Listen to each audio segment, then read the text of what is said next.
150 years ago, the business corporation was a relatively insignificant institution. Today, it is all pervasive. Like the church, the monarchy, and the Communist Party in other times and places, the corporation is today's dominant institution. This documentary examines the nature, evolution, impacts, and possible futures of the modern business corporation. Initially given a narrow legal mandate, what has allowed today's corporation to achieve such extraordinary power and influence over our lives? We begin our inquiry as scandals threaten to trigger a wide debate about the lack of public control over big corporations. I do think there is an overhang over the market of distrust. Listen, 95% or some percentage, huge percentage of the business community are honest and reveal all their assets. And got compensation programs that are balanced, but there are some bad acts. The media debate about the basic operating principles of the corporate world was quickly reduced to a game of follow the leader. I still happen to think the United States is the greatest place in the world to invest. We have some shakeups that are going on because of a few bad apples.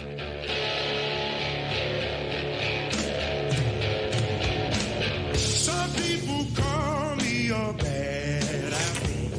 Well, I may be bruised, but I still taste sweet. Some people call me a bad apple, but I may be the sweetest apple on the tree. These are not just a bunch of bad apples. This is just a few bad apples. It's not just a few bad apples. We've got to get rid of the bad apples. You can start with Tyco. Bad apples. We know all about WorldCom. Bad apples. Xerox Corporation. Bad apples. Arthur Anderson. Bad apples. Enron, obviously. Bad apples. Kmart Corporation. The fruit cart is getting a little more full. I don't think it's just a few apples, unfortunately. I think this is the worst crisis of confidence in business. What's wrong with this picture? Can't we pick a better metaphor to describe the dominant institution of our time? Through the voices of CEOs, whistleblowers, brokers, gurus and spies, insiders and outsiders, we present the corporation as a paradox, an institution that creates great wealth but causes enormous and often hidden harms.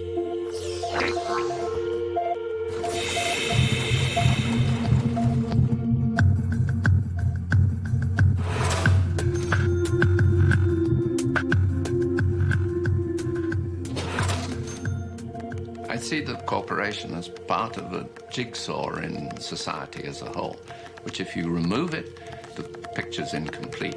But equally, if it's the only part, it's not going to work. A sports team. Some of us are blocking and tackling, some of us are running the ball, some of us are throwing the ball, but we all have a common purpose, which is to succeed as an organization. A corporation is like a family unit. People in a corporation work together for a common end. Like the telephone system, it reaches almost everywhere.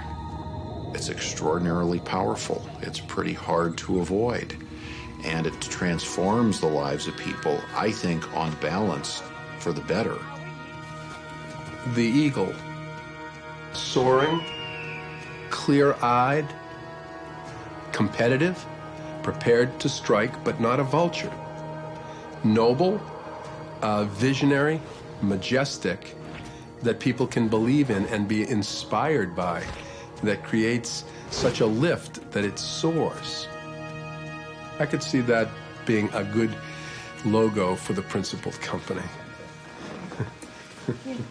Well, okay, guys, enough bullshit.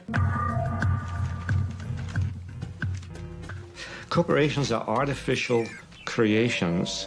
You might say they're monsters trying to devour as much profit as possible at anyone's expense. Dr. Frankenstein's creation has overwhelmed and overpowered him, as the corporate form has done with us.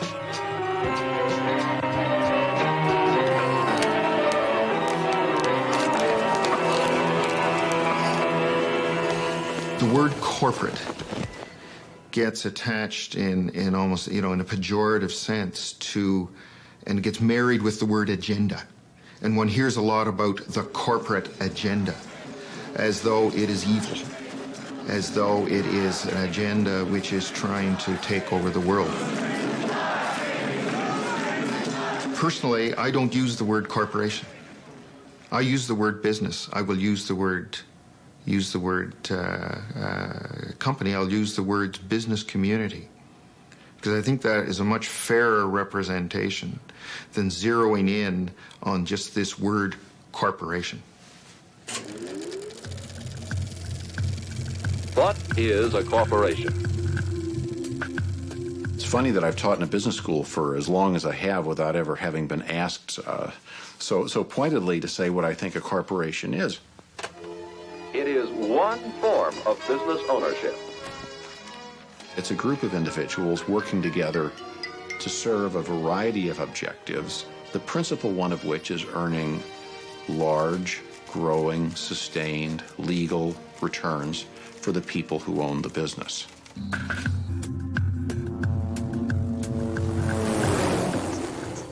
The modern corporation has grown out of the industrial age.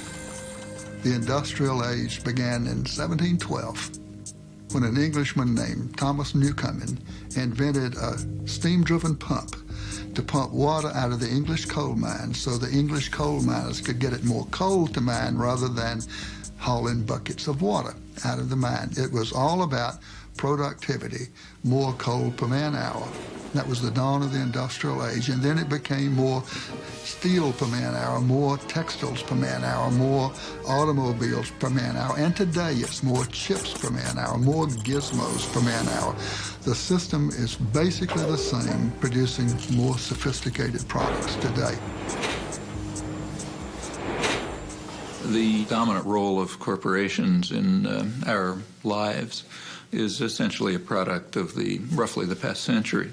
Corporations were originally associations of people who were chartered by a state to perform some particular function, like a group of people want to build a bridge over the Charles River or something like that.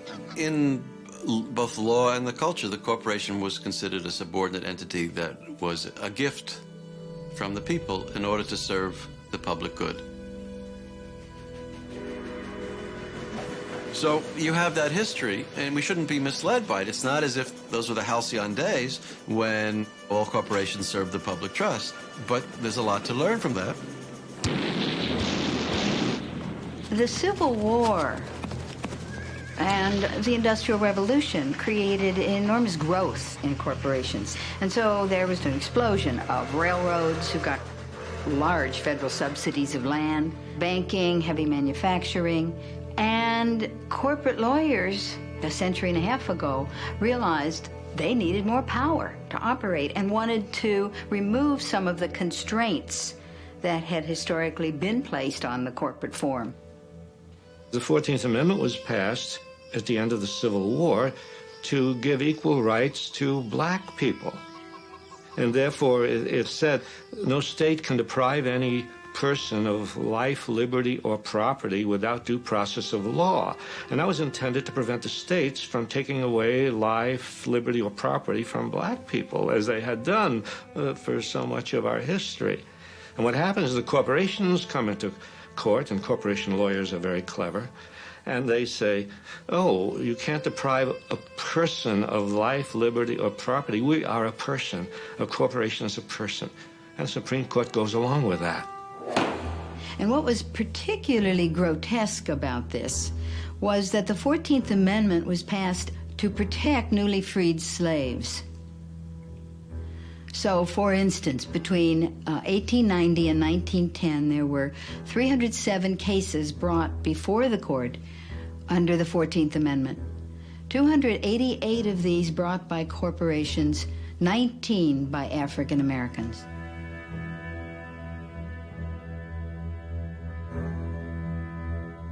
$600,000 people were killed to get rights for people. And then with strokes of the pen over the next 30 years, judges applied those rights to capital and property while stripping them from people.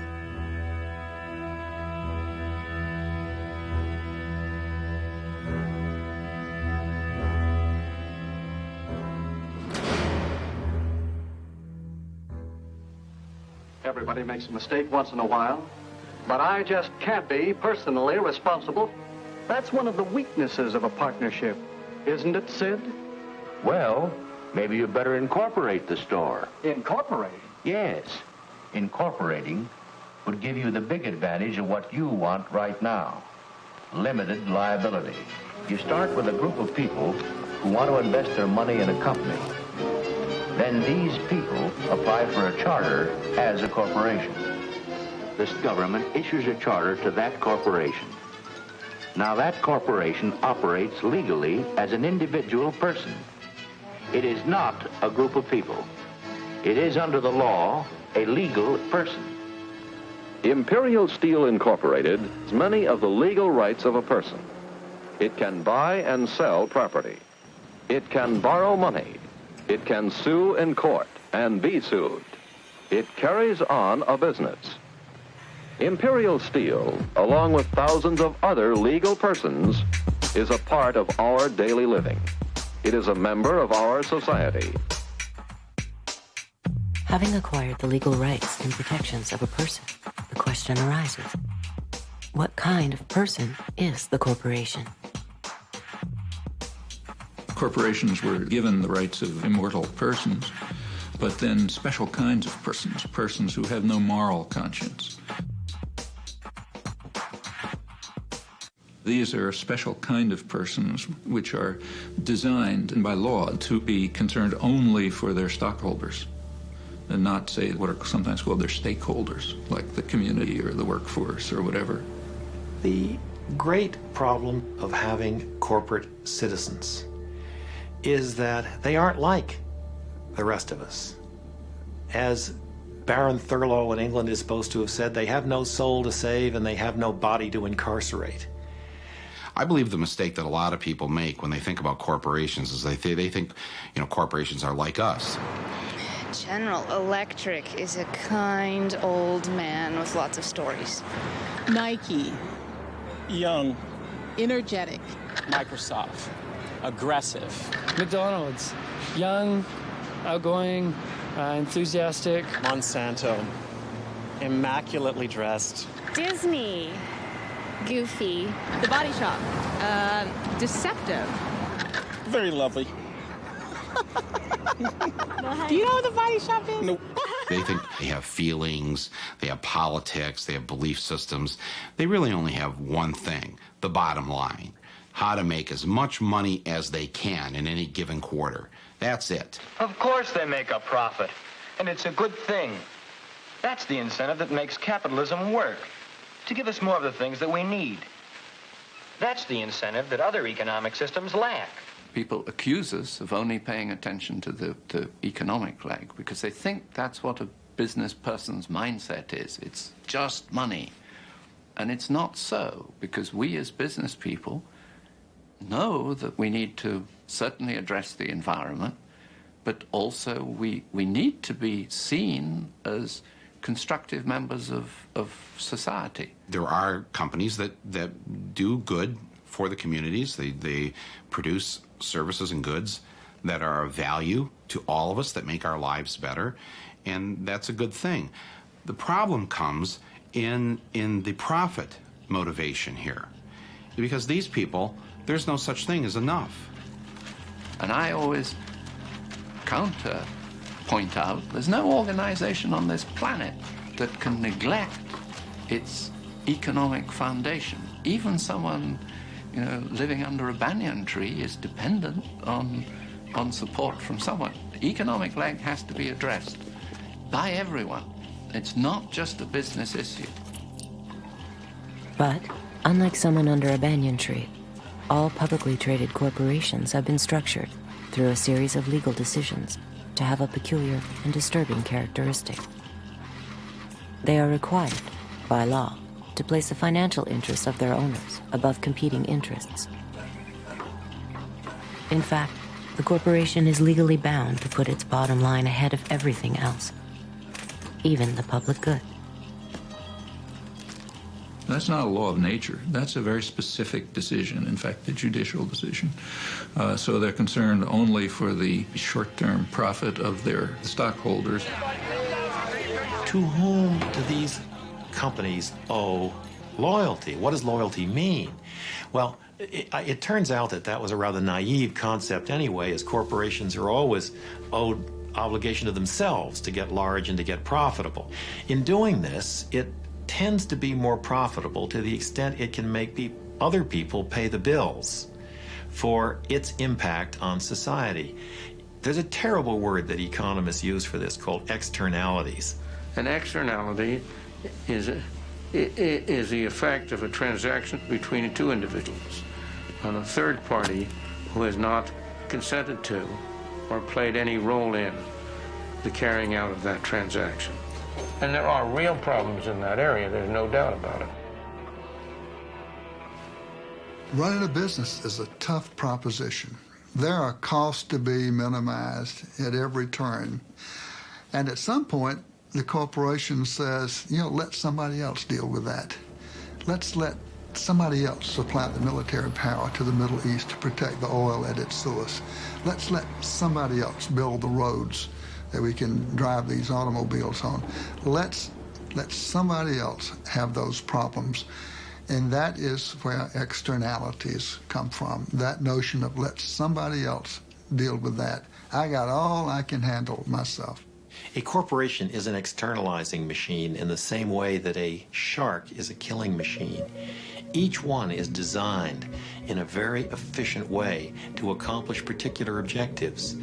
In the achievement of those objectives, there isn't any question of malevolence or of will. The enterprise has within it, and the shark has within it, those characteristics that enable it to do that for which it was designed. So the pressure's on the corporation to deliver results now and to externalize any cost that this unwary or uncaring public will allow it to externalize.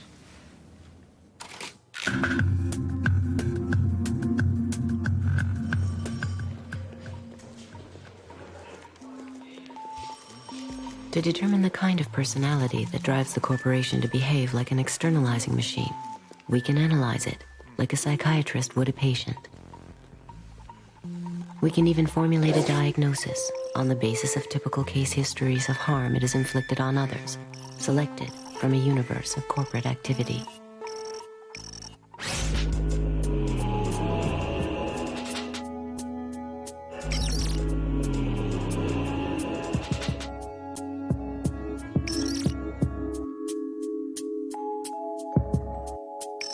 Well, this is the office of the National Labor Committee here in the garment area of New York City. It's a little bit disheveled. These are all from different campaigns. To make this stuff concrete as possible, we purchase all of the products from the factories that we're talking about. This shirt sells for $14.99, and the women who made the shirt got paid 3 cents. Liz Claiborne jackets made in El Salvador. The jackets are $178, and the workers were paid 74 cents for every jacket they made. Alpine car stereos, 31 cents an hour. It's not just sneakers, it's not just apparel, it's everything. We were in Honduras, and some workers, they knew the kind of work we did, and they approached us, these young workers, and they said, conditions in our factory are horrible. Will you please meet with us? And we said we would, but you can't meet in the developing world. You can't walk up to a factory with your notebook and workers come out, you interview them. I mean, there's goons, there's spies, the military police. So you do everything in a clandestine manner. We're about to start the meeting, and in walk 3 guys. Very tough-looking guys.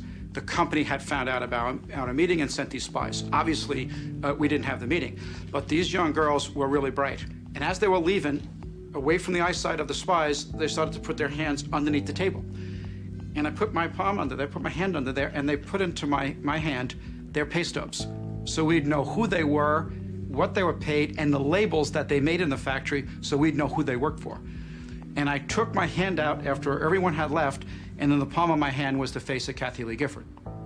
But the bottom of it is the interesting part. A portion of the proceeds from the sale of this garment will be donated to various children's charities. It's very touching. Get you right here. Walmart is telling you if you purchase these pants, and Kathy Lee is telling you purchase these pants, you're going to help children. The problem was the people who handed us the label were 13 years of age. Do many people in her family work? Just me. You support, how many people do you support? 8 people. 8 people. And how do you do with that salary? Is it enough? ¿Alcanza? ¿Es suficiente para cuidar 8 gente? Let's look at it from a different point of view. Let's look at it from the point of view of the people in Bangladesh who are starving to death, the people in China who are starving to death, and the only thing that they have to offer to anybody that is worth anything is their low-cost labor. And in effect, what they are saying to the world is they have this big flag that says, come over and hire us. We will work for 10 cents an hour because 10 cents an hour will buy us the rice that we need not to starve. And come and rescue us from our circumstance. And so when Nike comes in, they are regarded by everybody in the community as an enormous godsend. We went through the garbage dump in the Dominican Republic. We always do this kind of stuff. We dig around. One day, we found a big pile of Nike's internal pricing documents. Nike assigns a time frame to each operation. They don't talk about minutes. They break the time frame into 10,000ths of a second. You get to the bottom of all 22 operations to give the workers 6.6 minutes to make the shirt. It's 70 cents an hour in the Dominican Republic. That 6.6 minutes equals 8 cents. These are Nike's documents. That means the wages come to 0.3% of the retail price. This is the reality. It's the science of exploitation.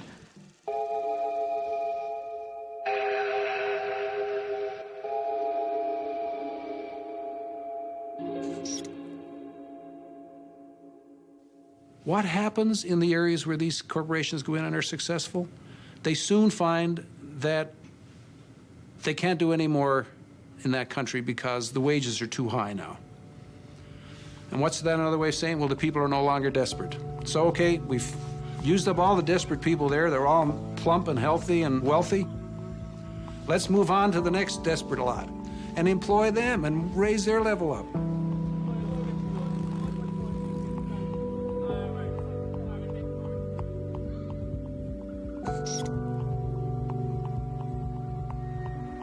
Well, the whole idea of the export processing zone is that it will be the first step towards this wonderful new development. Through the investment that's attracted to these countries, there will be a trickle-down effect into the communities. But because so many countries are now in the game of creating these free trade enclaves, they have to keep providing more and more incentives for companies to come to their little denationalized pocket, and that the tax holidays get longer. So the workers rarely make enough money to buy 3 meals a day, let alone feed their local economy.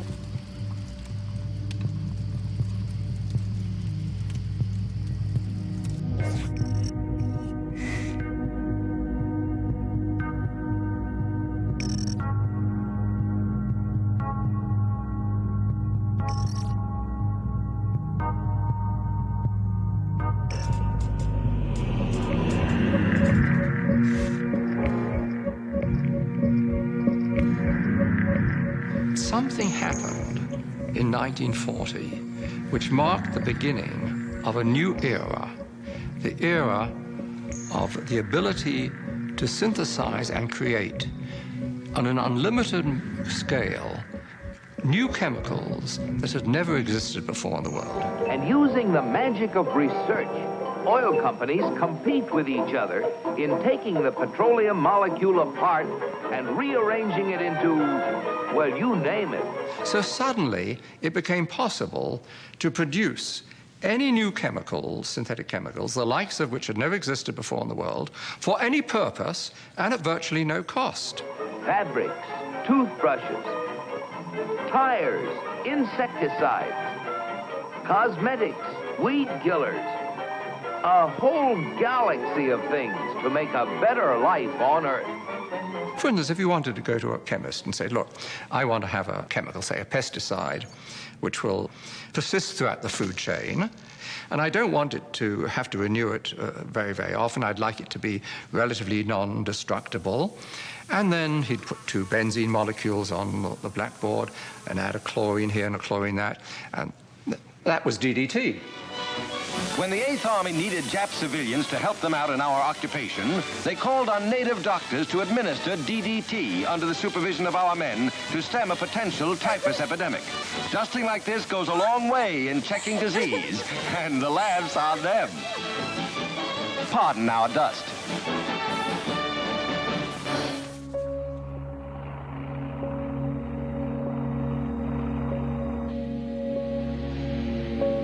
As the petrochemical era grew and grew, warning signs emerged that some of these chemicals could pose hazards.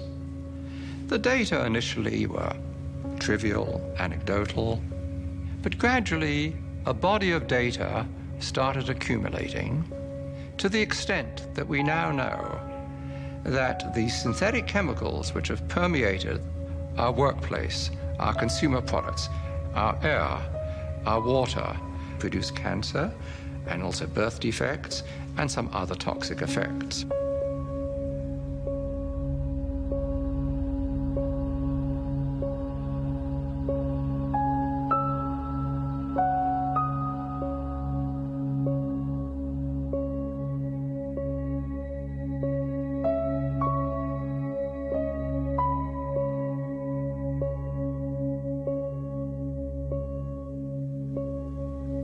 Furthermore, industry has known about this, at least most industries have known about this, and have attempted to trivialize these risks.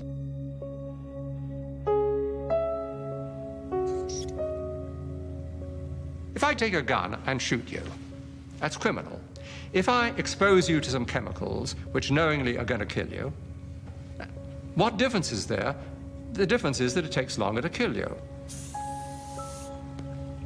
We are now in the midst of a major cancer epidemic, and I have no doubt, and I have documented the basis for this, that industry is largely responsible for this overwhelming epidemic of cancer, in which 1 in every 2 men get cancer in their lifetimes, and 1 in every 3 women get cancer in their lifetimes.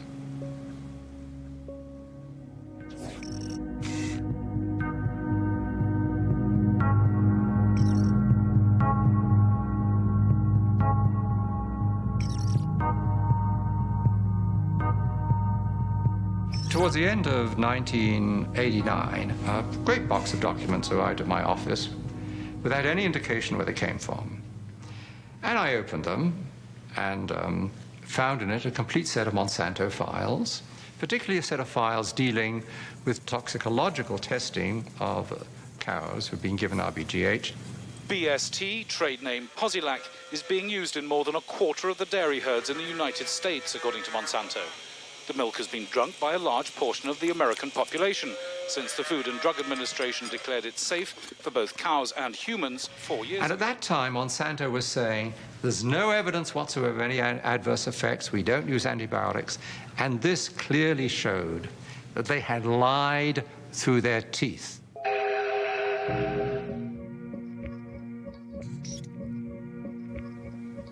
The files described areas of chronic inflammation in the heart, lung, kidney, spleen, also reproductive effects, also a whole series of other problems. The most comprehensive, independent assessment of the drug concludes that BST results in unnecessary pain, suffering, and distress for the cows. This is not acceptable for a drug designed simply to increase milk production. It is a silly product. The industrial world is awash in milk. We're overproducing milk. We actually have governments around the world who pay farmers not to produce milk. So the first product Monsanto comes up with is a product that produces more of what we don't need. Of course, you'll want to inject Posilac to every eligible cow. as each cow not treated is a lost income opportunity. But the problem was that use of the artificial hormone caused all kinds of problems for the cows. It caused something called mastitis, which is a very painful infection of the udders. When you milk the cow, if the cow has bad mastitis, some of the, and I don't know how to say this in a, I hope people aren't watching at dinner time, but the pus from the infection of the udders ends up in the milk, and the somatic cell count, they call it, the bacteria count inside your milk goes up. There's a cost to the cows. The cows get sicker when they're injected with RBGH. They're injected with antibiotics. We know that people are consuming antibiotics through their food, and we know that that's contributing to antibiotic-resistant bacteria and diseases. And we know we're at a crisis when somebody can go into a hospital and get a staph infection and it can't be cured and they die. That's a crisis. Bad for the cow, bad for the farmer, bad potentially for the consumer. The jury is out. We see a lot of conflicting evidence about potential health risks. And of course, as a consumer, my belief is, why should I take any risk?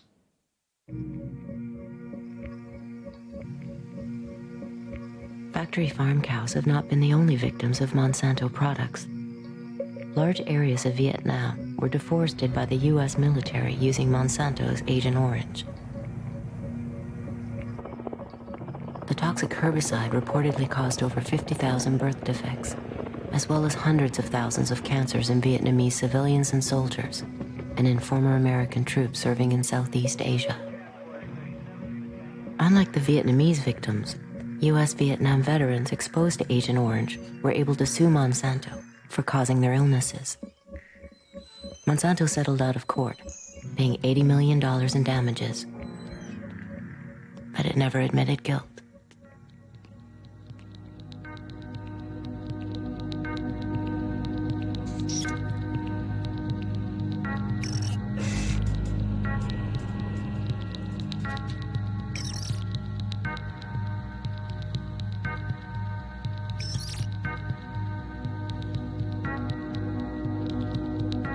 Sleeping in a motel in Brewer, Maine one night, I woke up with terrible hay fever and my eyes were burning, and I looked out of the river and there were great mounds of white foam going right down the river. And the next morning I got up and I said, my God, what was that happening last night? He said, oh, that's just the river. And I said, what do you mean? He said, well, look, every night the paper companies send the stuff down the river. I said, what are you talking about? And he said, don't you understand? That's how we get rid of the effluent from the paper mills. Well, I knew at that time. I'd been in a business. I'd sold oil to the paper mills. I knew all the owners. I'd been in politics. I knew the people in the towns. I knew not one constituent of the paper mills wanted to have the river polluted. And yet here the river was being polluted. And it was more or less as if we created a doom machine. In our search for wealth and for prosperity, we created something that's going to destroy us. At Multinational Monitor, we put together a list of the top corporate criminals of the 1990s. We went back and looked at all of the criminal fines that corporations had paid in the decade. Exxon pled guilty in connection to federal criminal charges with the Valdez spill and paid $125 million in criminal fines. General Electric was guilty of defrauding the federal government and paid $9.5 million in criminal fines. Chevron was guilty of environmental violations and paid $6.5 million in fines. Mitsubishi was guilty of antitrust violations and paid $1.8 million in fines. IBM was guilty of illegal exports and paid $8.5 million. Was guilty of environmental violations. Pfizer, the drug manufacturer, was guilty of antitrust violations and paid $20 million of food and drug regulatory violations. Sears was guilty of financial fraud. Blue Cross Blue Shield of Illinois. Unical was guilty of fraud, environmental violations. Georgia Korean Airlines guilty finance $5 million. It paid $225 million. Hoffman LaRouche guilty of an antitrust violation, paid $500 million in criminal fines. Again and again, we have the problem that whether you obey the law or not is a matter of whether it's cost effective. If the chance of getting caught and the penalty are less than it costs to comply, people think of it as being just a business decision. Drawing the metaphor of the early attempts to fly.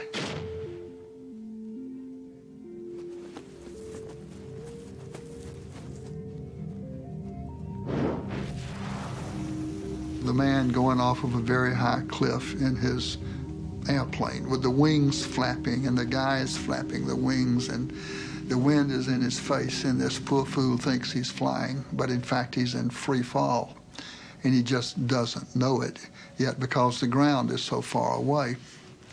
But of course the craft is doomed to crash. That's the way our civilization is. The very high cliff represents the virtually unlimited resources we seem to have when we began this journey. The craft isn't flying because it's not built according to the laws of aerodynamics, and it's subject to the law of gravity. Our civilization is not flying because it's not built according to the laws of aerodynamics for civilizations that would fly. And of course, the ground is still a long way away, but some people have seen that ground rushing up sooner than the rest of us have. The visionaries have seen it and have told us it's coming. There's not a single scientific peer-reviewed paper published in the last 25 years that would contradict this scenario. Every living system of Earth is in decline. Every life support system of Earth is in decline. And these together constitute the biosphere that supports and nurtures all of life, and not just our life, but perhaps 30 million other species that share this planet with us.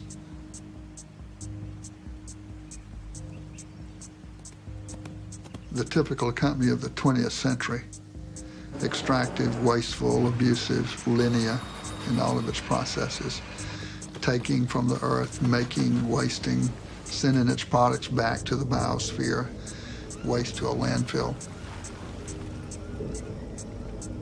I myself was amazed to learn just how much stuff the earth has to produce through our extraction process to produce $1 of revenue for our company. When I learned, I was flabbergasted.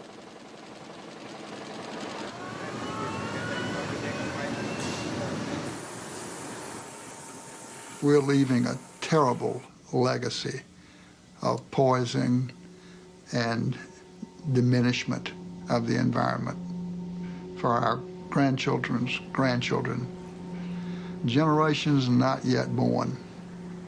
Some people have called that intergenerational tyranny, a form of taxation without representation levied by us on generations yet to be. It's the wrong thing to do. One of the questions that comes up periodically is to what extent could a corporation be considered to be psychopathic? And if we look at a corporation as a legal person, that it may not be that difficult to actually draw the transition between psychopathy in the individual to psychopathy in a corporation. We can go through the characteristics that define this particular disorder one by one and see how they might apply to corporations.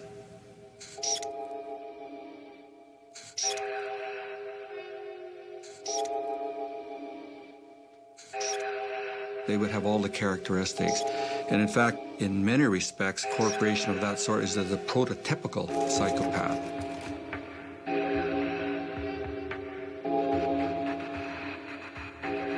If the dominant institution of our time has been created in the image of a psychopath, who bears the moral responsibility for its actions? Can a building have moral opinions? Can a building have social responsibility? If a building can't have social responsibility, what does it mean to say that a corporation can? A corporation is simply an artificial legal structure. But the people who are engaged in it, whether the stockholders, whether the executives in it, whether the employees, they all have moral responsibilities. It's a fair assumption that every human being, real human beings, flesh and blood ones, not corporations, but every flesh and blood human being is a moral person. You know, we've got the same genes, we're more or less the same, but our nature, the nature of humans, allows all kinds of behavior. I mean, every one of us, under some circumstances, could be, a gas chamber attendant and a saint. No job in my experience with Goodyear, has been as frustrating as the CEO job. Because even though the perception is that you have absolute power to do whatever you want, the reality is you don't have that power. Sometimes, if you had really a free hand, if you really did what you wanted to do that suits your personal thoughts and your personal priorities, you'd act differently. But as a CEO, you cannot do that. Layoffs have become so widespread that people tend to believe that CEOs make these decisions without any consideration to the human implications of their decisions. It is never a decision that any CEO makes lightly. It is a tough decision. But it is the consequence of modern capitalism. When you look at a corporation, just like when you look at a slave owner, you want to distinguish between the institution and the individual. So slavery, for example, or other forms of tyranny are inherently monstrous. But the individuals participating in them may be the nicest guys you can imagine. Benevolent, friendly, nice to their children, even nice to their slaves, caring about other people. I mean, as individuals, they may be anything. As in their institutional role, they're monsters because the institution's monstrous. And the same is true here. My wife and I, some years ago, had at our home a demonstration. 25 people arrived. They hung a big banner on the top of our house saying murderers. They danced around outside in gas masks and so on. As a public demonstration, it wasn't very effective. There were only two. This is a very rural area, 2 people and a dog, and it's not a very big house, which I think rather surprised them. But then we sat down and talked to them for a couple of hours, and we gave them tea and coffee, and they had lunch on our lawn. Well, there's another coffee coming. There's no... Who wanted... sorry about the soya, anyway. I've not put down the... No need for you to be deceitful. Why didn't you just ask me whether I was in? Look, we hang a murderer's banner up. After about 20 minutes, they said, well, the problem's not you, it's Shell. So I said, no, wait a minute, let's talk about what is Shell. It's made up of people like me. In the end, what we found in that discussion was all the things that they were worried about, I was worried about as well. Climate, oppressive regimes, human rights. The big difference between us was I feel that I actually can make a contribution to this. These people were frustrated because they felt they had nothing to do. So an individual CEO, let's say, may really care about the environment. And in fact, since they have such extraordinary resources, they can even devote some of their resources to that without violating their responsibility to be totally inhuman. Which is why, as the Moody Stewards serve tea to protesters, Shell Nigeria can flare unrivaled amounts of gas, making it one of the world's single worst sources of pollution. And all the professed concerns about the environment do not spare Ken Saro-Wiwa and 8 other activists from being hanged for opposing Shell's environmental practices in the Niger Delta.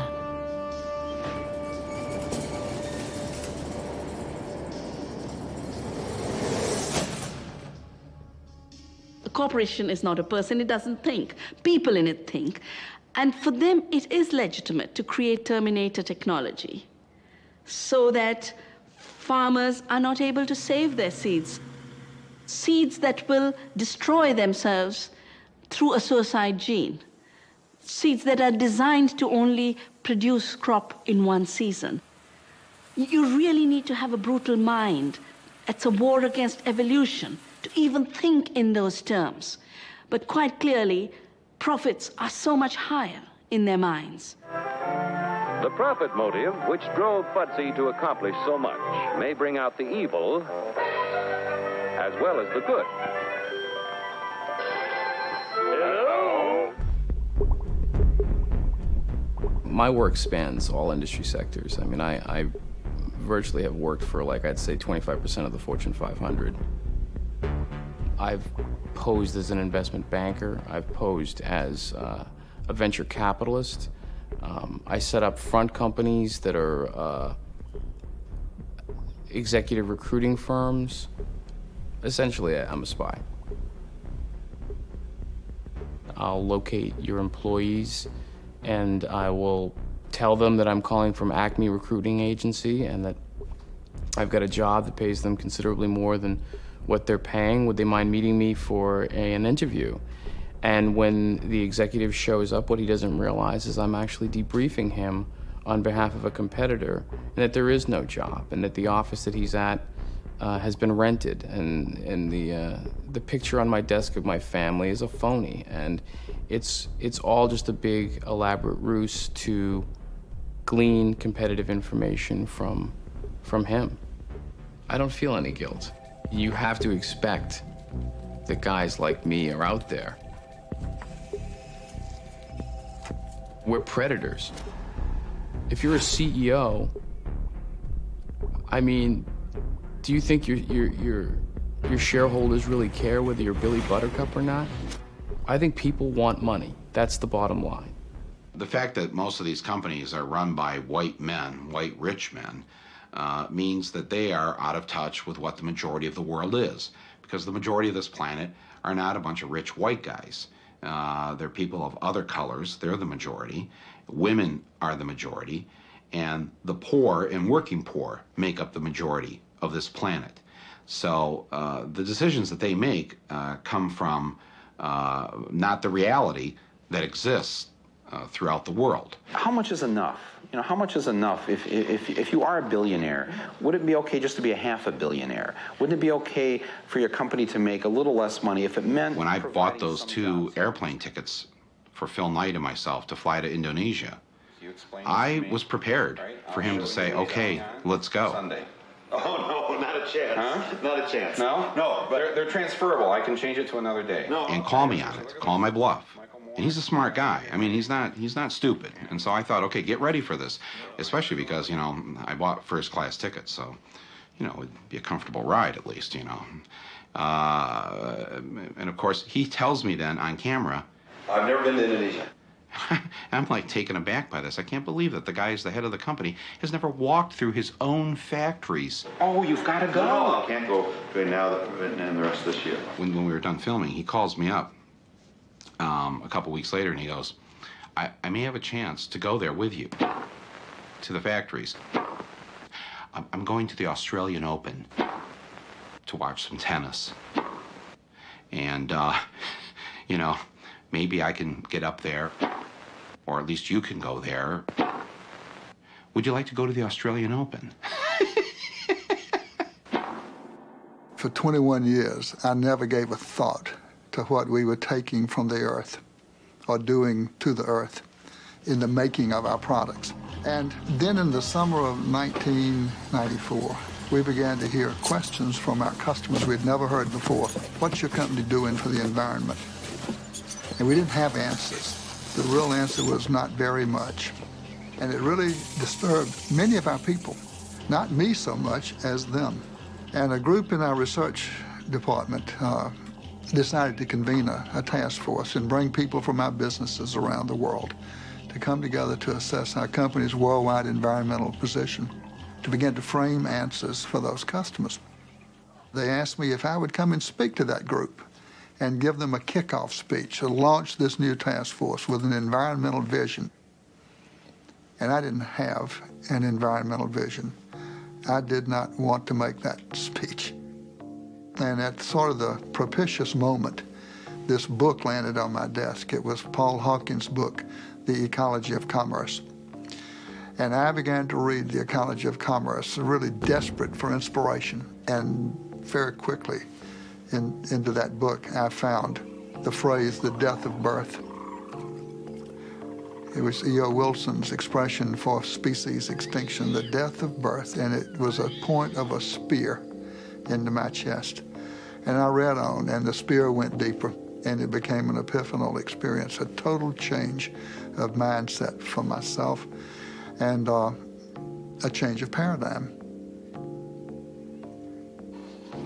Can any product be made sustainably? Well, not any and every product. Can you make landmines sustainably? Well, I don't think so. There's a more fundamental question than that about landmines. Some products ought not be made at all. Unless we can make carpets sustainably, perhaps we don't have a place in a sustainable world, but neither does anybody else making products unsustainably.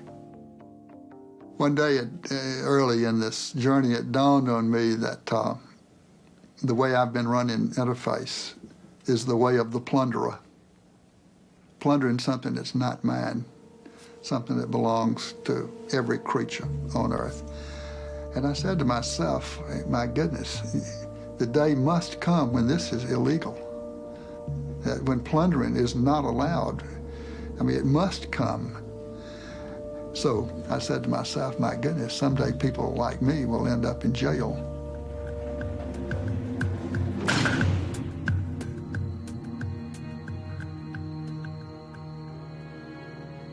I gotta be honest with you. When the September 11th situation happened, I didn't know that. And I must say, and I wanna say this because I wanna take it lightly. It's not a light situation. It's a devastating act. It was really a bad thing. It was one of the worst things I've seen in my lifetime, But I will tell you, and every trader will tell you, who was not in that building, and who was buying gold and who owned gold and silver, that when it happened, the first thing you thought about was, well, how much is gold up? The first thing that came to mind was, my God, gold must be exploding. Fortunately for us, all our clients were in gold. So when it went up, they all doubled their money. Everybody doubled their money. It was a blessing in disguise. Devastating, crushing, heart-shattering, but on a financial sense, for my clients that were in the market, they all made money. Now, I wasn't looking for this type of help. But it happened. When the U.S. bombed Iraq back in 1991, the price of oil went from $13 to $40 a barrel, for Christ's sake. Now, we couldn't wait for the bombs to start raining down on Saddam Hussein.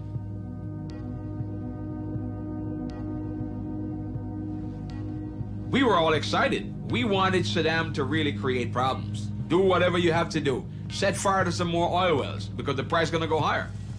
Every broker was chanting that. There was not a broker that I know of that wasn't excited about that. This was a disaster. This was something that was, catastrophe happening, bombing, wars.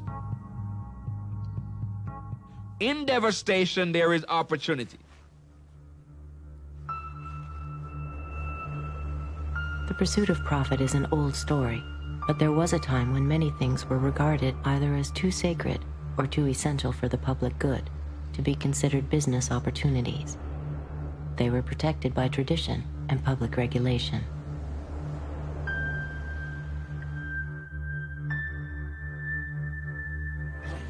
This man needs the fire department. Firefighters started as private companies. Yes, and lots of other people need the fire department too. And if you didn't have the medallion of a given firefighter brigade on your house and it was on fire, those firefighters would just, ride on by because you didn't have a deal. Well, we gradually evolved a public trust for the provision of safety on that very specific level. This is important. We should not go back from that and start saying, well, why don't we put that back in the market and see what that does? Maybe it'll make it more efficient.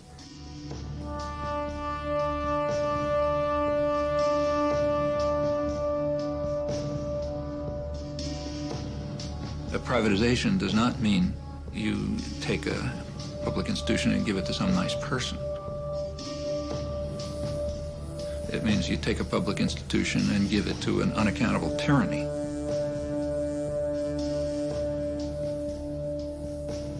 Public institutions have many side benefits. For one thing, they may purposely run at a loss. They're not out for profit. They may purposely run at a loss because of the side benefits. So, for example, if a public steel industry runs at a loss, it's providing cheap steel to other industries. Maybe that's a good thing. Public institutions can have a countercyclic property. So that means that they can maintain employment in periods of recession, which increases demand, which helps you get out of a recession. Private company can't do that. In a recession, throw out the workforce. That's the way you make money. There are those who intend that one day everything will be owned by somebody. And we're not just talking goods here. We're talking human rights, human services, essential services for life, education, public health, social assistance, pensions, housing. We're also talking about the survival of the planet, the areas that we believe must be maintained in the commons or under common control, or we will collectively die. Water and air. Even in the case of air, there's been some progress. And here the idea is to say, look, we can't avoid the dumping of carbon dioxide. We can't avoid the dumping of sulfur oxides. At least we can't at the moment afford to stop doing that. So we're dumping a certain amount of stuff into the environment. So we're going to say, with the current tonnage of sulfur oxides, for example, we will say that is the limit, and we'll create permits for that amount. We'll give them to the people who've been doing the polluting, and now we will permit them to be traded. And so now, there's a price attached to polluting the environment. Now, wouldn't it be marvelous if we had one of those prices for everything? It sounds like you're advocating private ownership of every square inch of the planet. Absolutely. Every cubic foot of air, water. It sounds outlandish to say we want to have the whole universe, the whole of the earth owned. That doesn't mean I want to have Joe Bloggs owning this square foot, but it means that the interests that are involved in that stream are owned by some group or by some people who have an interest in maintaining it. And that, that is not such a loony idea. It's in fact the solution to a lot of these problems. 5, 4, 3, 2, 1. Off into space. Man, that takes real teamwork. And here's a team of junior spacemen with an out-of-this-world breakfast. Comparing the marketing of yesteryear to the marketing of today is like comparing a BB gun to a smart bomb. It's not the same as when I was a kid, or even when the people who are young adults today were kids. It's much more sophisticated and it's much more pervasive. It's not that products themselves are bad or good. It's the notion of manipulating children into buying the products. In 1998, Western International Media, Century City, and Lieberman Research Worldwide conducted a study on nagging. We asked parents to keep a diary for 3 weeks and to record every time, you could imagine, every time their child nagged them for a product. We asked them to record when, where, and why. This study was not to help parents cope with nagging. It was to help corporations help children nag for their products more effectively. Anywhere from 20% to 40% of purchases would not have occurred unless the child had nagged their parents. That is, we found, for example, a quarter of all visits to theme parks wouldn't have occurred unless a child nagged their parents. 4 out of 10 visits to places like Chuck E. Cheese would not have occurred. And any parent would understand that. When I think of Chuck E. Cheese, oh my goodness, it's noise. And there's so many kids. Why would I want to spend 2 hours there? But if the child nags enough, you're going to go. We saw the same thing with movies, with home video, with fast food. We do have to break through this barrier where they do tell us, or they say they don't like it when their kids nag. Well, that's just a general attitude that they possess. It doesn't mean that they necessarily act upon it 100% of the time.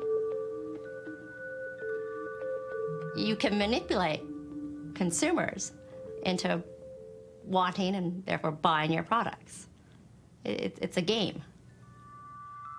Children are not little adults. Their minds aren't developed. And what's happening is that marketers are playing to their developmental vulnerabilities.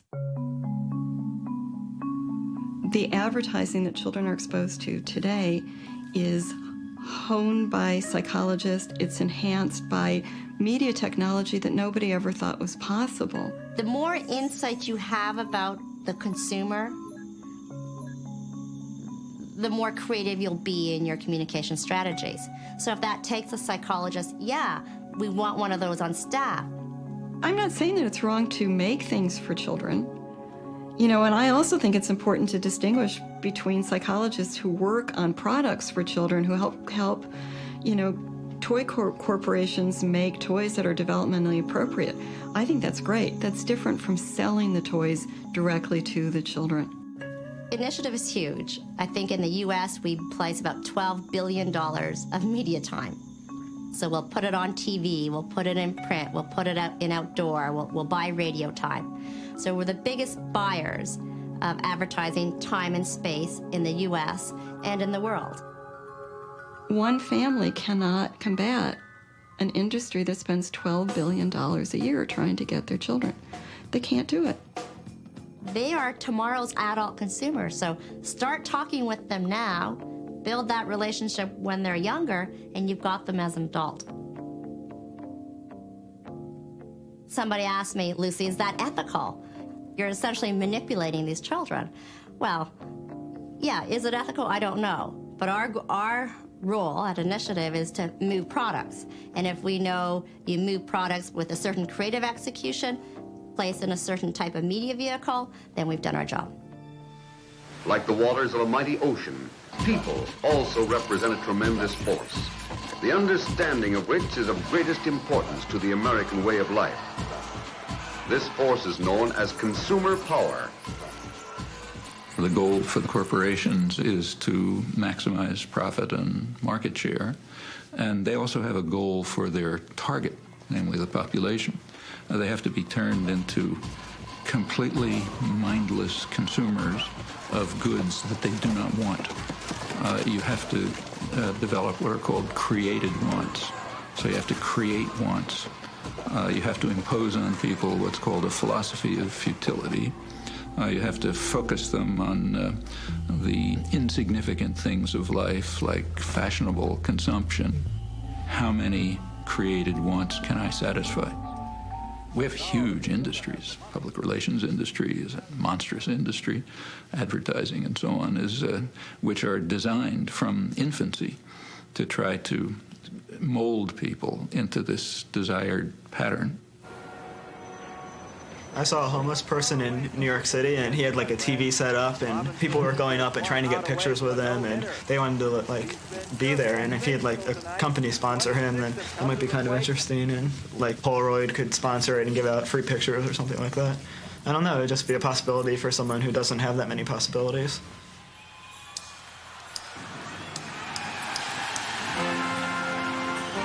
We saw Tiger Woods on TV with a hat with a Nike logo on it, and we figured, he probably gets like millions of dollars just to wear the hat on the press conference.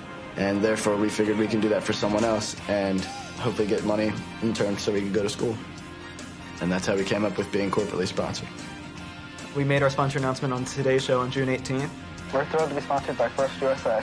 We're thrilled to be working with First USA as our corporate sponsor, and they're covering our college tuition. Found First USA as our sponsor, and we're proud to be working with them. Our sponsor is First USA, so we were really thrilled to announce First USA as our sponsor. We're thrilled to be working with First USA. And so we give First USA a good name in the media and include them in our news stories, and then through there they get as much advertising as we can give them.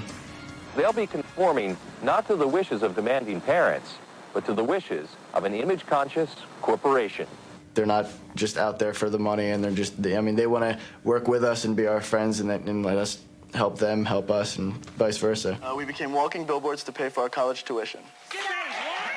Cool Site of the Day picked us as Cool Site, and Yahoo picked us, and we were in USA Today. When we did our photo shoot for People magazine, this is where we stood, up on top. We stood up here, and we smiled. We smiled and took the picture. Our parents had war stories and stuff to tell us, but We have our corporate sponsor story. Exactly. I mean, I have a lot of faith in the corporate world because it's always going to be there, so you may as well have faith in it, because if you don't, then that's just not good. Corporations don't advertise products particularly. They're advertising a way of life, a way of thinking, you know, a story of you know, who we are as people and how we got here and what's the source of our so-called liberty and our so-called freedom. You know, so you have decades and decades and decades of propaganda and education teaching us to think in a certain way.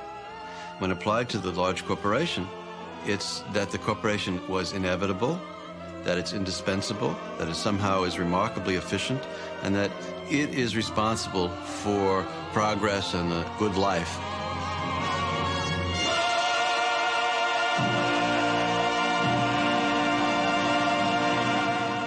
They're selling themselves, they're selling their domination, they're selling their rule, and they're creating an image for themselves as just regular folks down the block. Hi, how you all doing today? Good to see you. How are you doing today? Hi, how you doing today? We're from Pfizer. We're your neighbors. You're in the new houses? Are you in the new houses? Oh, these are some neighbors. Well, can we say hello? Can we say hello just for a minute? So, what do you think of the neighborhood now? It's all right, it's good. Yeah, I think it's been getting better over the last 20 years that I've been coming here. Yeah. So I think together, you know, working with you and Pfizer and our other partnership will make this a better place. Okay, nice to see you, Miss Frazier. Bye. There used to be a lot of crime at this subway. One night as I was going home, I got caught and was almost mugged.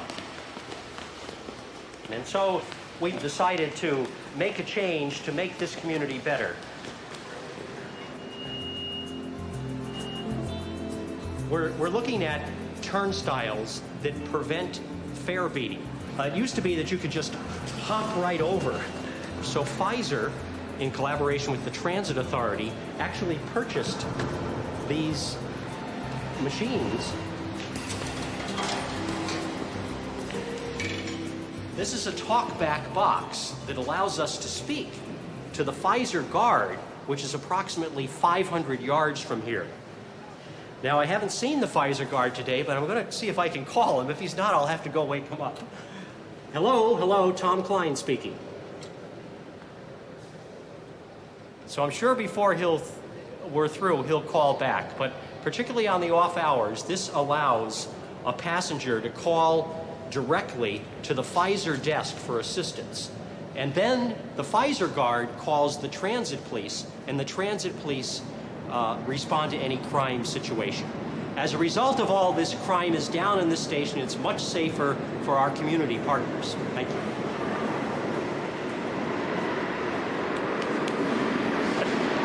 I'm going to press the other button just to be sure. Tom speaking. Hello. We'll stop over and see him personally. It's tough, you know. They're putting, you know, some taxpayer and shareholder money into helping, and who can say? But that money should be going to the taxpayers to decide what to do. And while they're doing those sort of nice things, they're also playing a role in lowering taxes for corporations and lowering taxes for wealthy people, you know, and reconfiguring public policy. What we don't see is all that reconfiguring going on. We don't see them vacuuming out the money, vacuuming out the insides of public processes, but we do see the nice facade.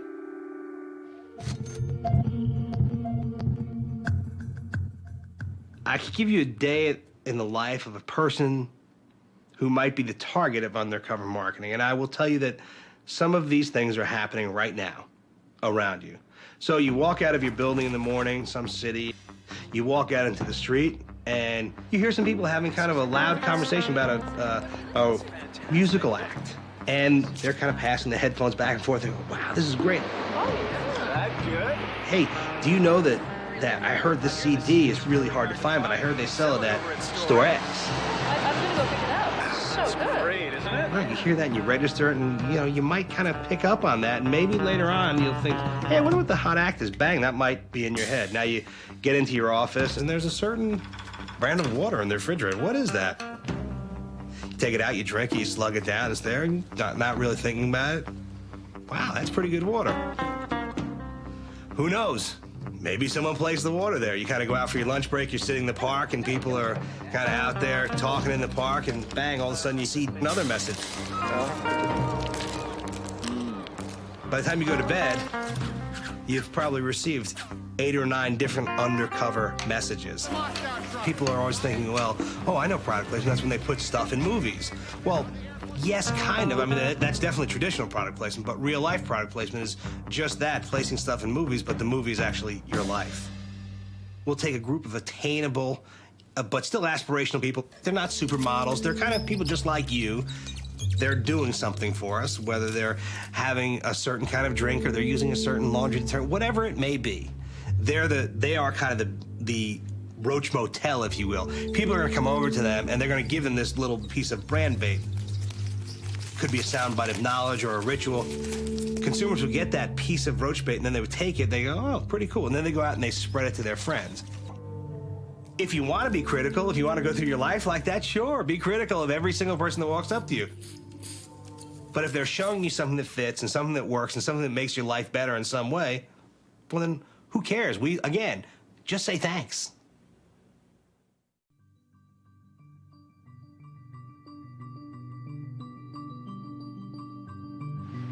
Today, the job of building this nation geographically is completed. There are no new frontiers within our borders. So, to what new horizons can we look now? Where are tomorrow's opportunities? What's ahead for you, for your children? The frontiers of the future are not on any map. They are in the test tubes and laboratories of the great industries.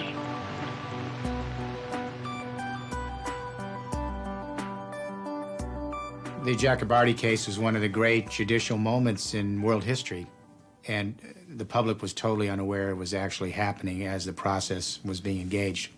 General Electric and Professor Jacobardi went to the patent office with a little microbe that eats up oil spills. They said they had modified this microbe in the laboratory, and therefore it was an invention. The patent office, the U.S. government, took a look at this, quote, invention, and they said, no way. The patent statutes don't cover living things. This is not an invention. Turned down.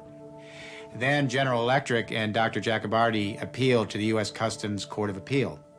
And to everyone's surprise, by a 3-2 decision, they overrode the patent office. We bring good things to life. And they said, this microbe looks more like a detergent or a reagent than a horse or a honeybee. I laughed because they didn't understand basic biology. It looked like a chemical to them. Had it had an antenna or eyes or wings or legs, it would never have crossed their table and been patented. Then the patent office appealed. And what the public should realize now is the patent office was very clear that you can't patent life. My organization provided the main amicus curiae brief. If you allow the patent on this microbe, we argued, it means that without any congressional guidance or public discussion, corporations will own the blueprints of life. When they made the decision, we lost by 5-4, and Chief Justice Warren Burger said, sure, some of these are big issues, but we think this is a small decision. 7 years later, the U.S. Patent Office issued a one-sentence decree. You can patent anything in the world that's alive, except a full-birth human being. We've all been hearing about the announcement that we have mapped the human genome, but what the public doesn't know is now there's a great race by genomic companies and biotech companies and life science companies to find the treasure in the map. The treasure are the individual genes that make up the blueprint of the human race. Every time they capture a gene and isolate it, these biotech companies claim it as intellectual property. The breast cancer gene, the cystic fibrosis gene, it goes on and on and on. If this goes unchallenged in the world community, within less than 10 years, a handful of global companies will own directly or through license the actual genes that make up the evolution of our species, and they're now beginning to patent the genomes of every other creature on this planet. In the age of biology, the politics is going to sort out between those who believe life first has intrinsic value, and therefore we should choose technologies and commercial venues that honor the intrinsic value, and then we're going to have people who believe, look, life is simply utility. It's commercial fare, And they will line up with the idea to let the marketplace be the ultimate arbiter of all of the age of biology.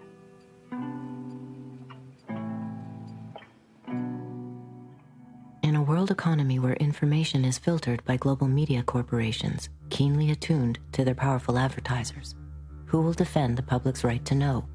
And what price must be paid to preserve our ability to make informed choices?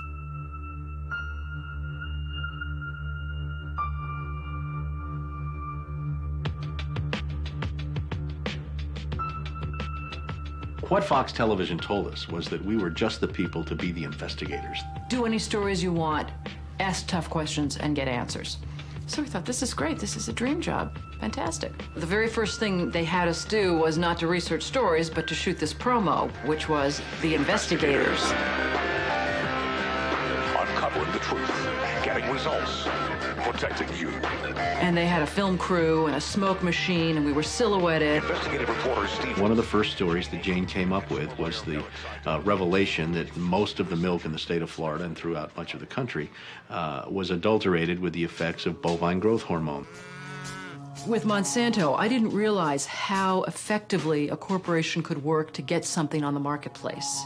The levels of coordination they had to have. They had to get university professors into the fold. They had to get experts into the fold. They had to get reporters into the fold. They had to get the public into the fold. And of course the FDA, let's not leave them out. They had to get the federal regulators convinced that this was a fine and safe product to get it onto the marketplace. And they did that. They did that very, very well. Posilac is the single most tested new product in history and is now available to you specifically so you can increase your profit potential. The federal government basically rubber stamped it before they put it on the marketplace. The longest test they did for human toxicity was 90 days on 30 rats. And then either Monsanto misreported the results to the FDA or the FDA didn't bother to look in depth at Monsanto's own studies.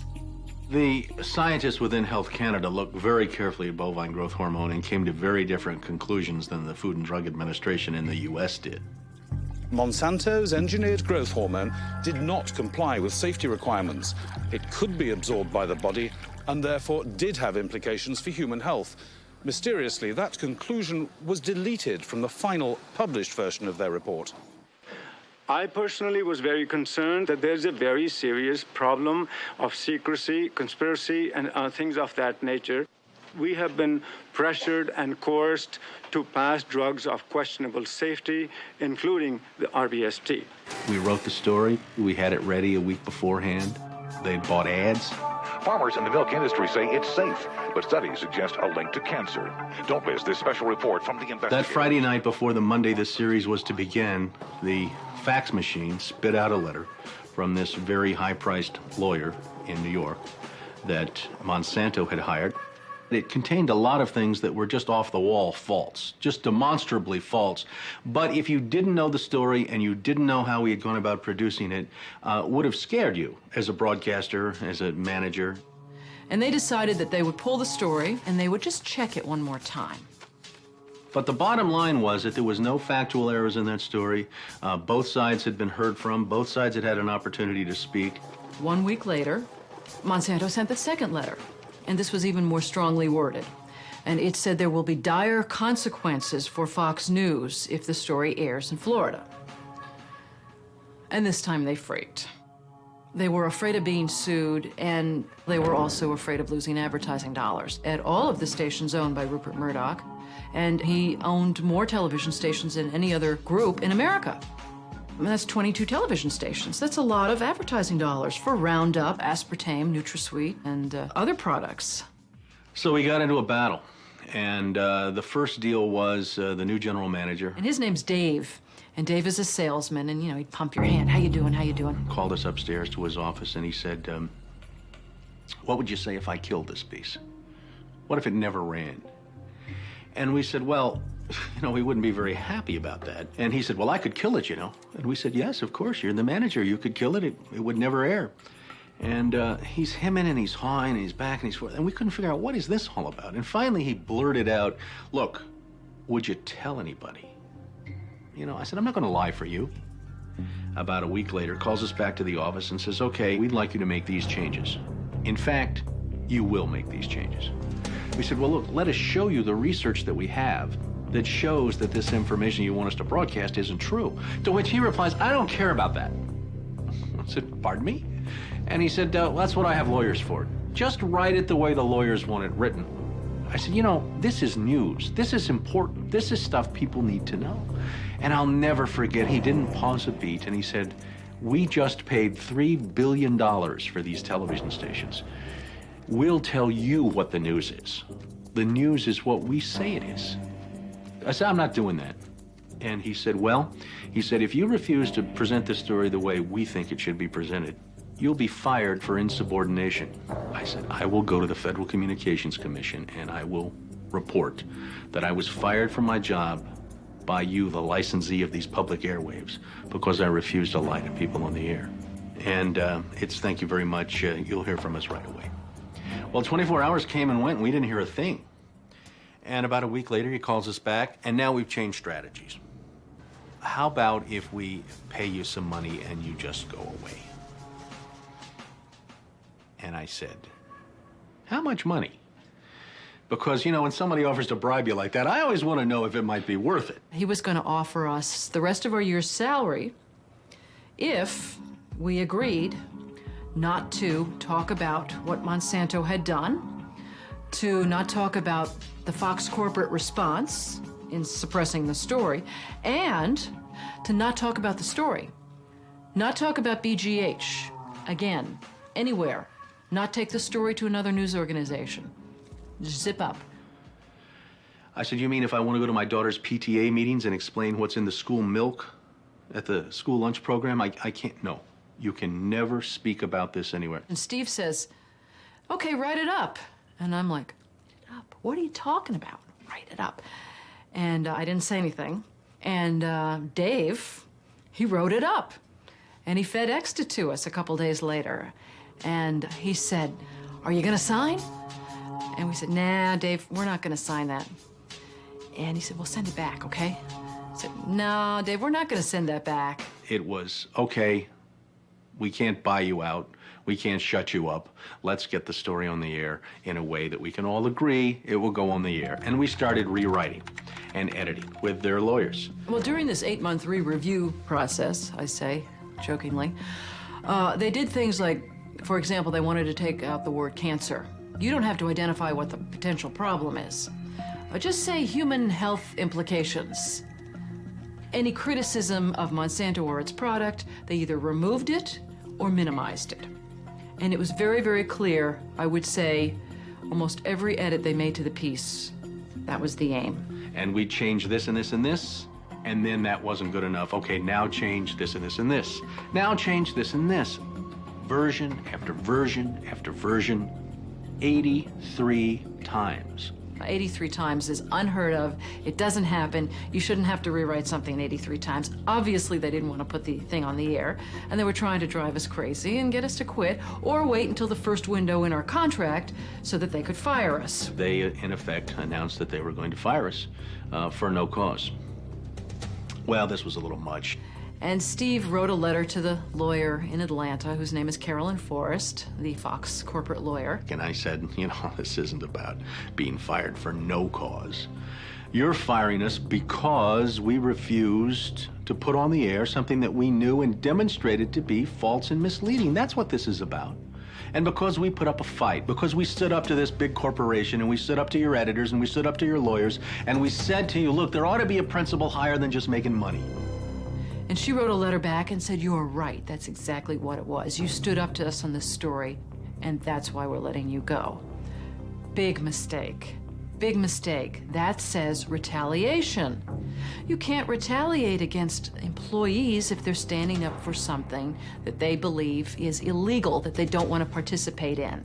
So that gave us the whistleblower status that we needed in the state of Florida to file a whistleblower claim against our employer. And as far as 2 or 3 years later, we got to trial. 5 weeks of testimony led to a jury verdict of $425,000 in which the jury determined that the story they pressured us to broadcast, the story we resisted telling, was in fact false, distorted, or slanted. Fox News appealed the verdict. 5 major news media corporations filed briefs with the court in support of Fox's appeal.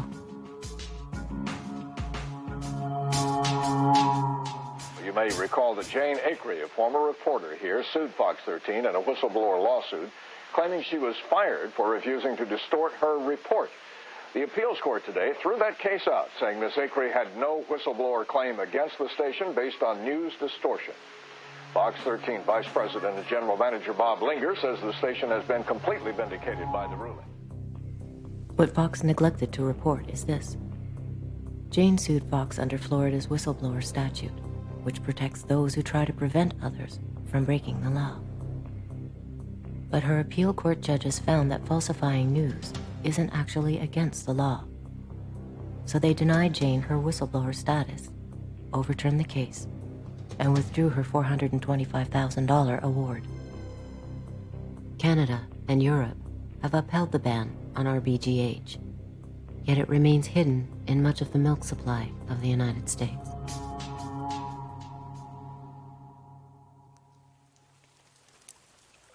The prospect that 2/3 of the world's population will have no access to fresh drinking water by 2025 has provoked the initial confrontations in a worldwide battle for control over the planet's most basic resource.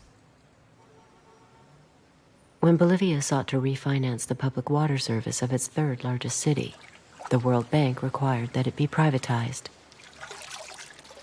which is how the Bechtel Corporation of San Francisco gained control over all of Cochabamba's water, even that which fell from the sky.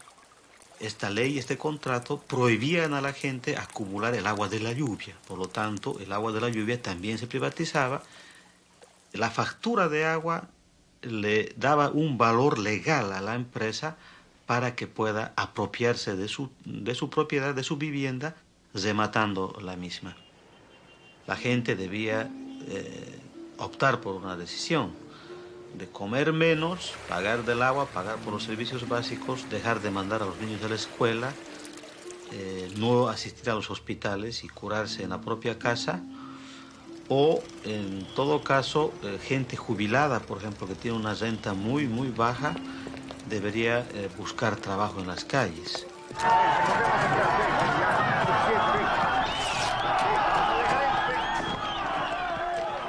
Con la consigna de el agua es nuestra, carajo, la gente sale a las calles, sale a los caminos y protesta, ¿no?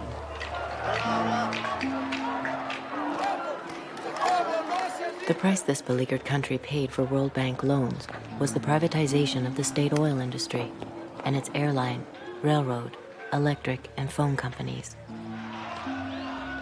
But the government failed to convince Bolivians that water is a commodity like any other.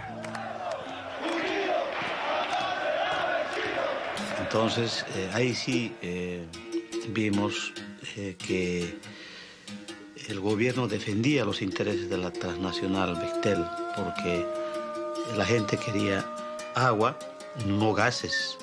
La gente quería justicia y no balas. Estas son las imágenes que reflejan definitivamente la situación que vivió Cochabamba durante la jornada de este viernes. Prácticamente estuvo sitiada. Policías del departamento... Bolivia was determined to defend the corporation's right to charge families living on $2 a day as much as 1/4 of their income for water. The greater the popular resistance to the water privatization scheme, the more violent became the standoff. Y por eso hubieron centenares de heridos jóvenes que a sus 16, 17 años perdieron brazos, perdieron piernas, quedaron paralíticos, quedaron lesionados de la cabeza de por vida y murió Víctor Hugo Daza.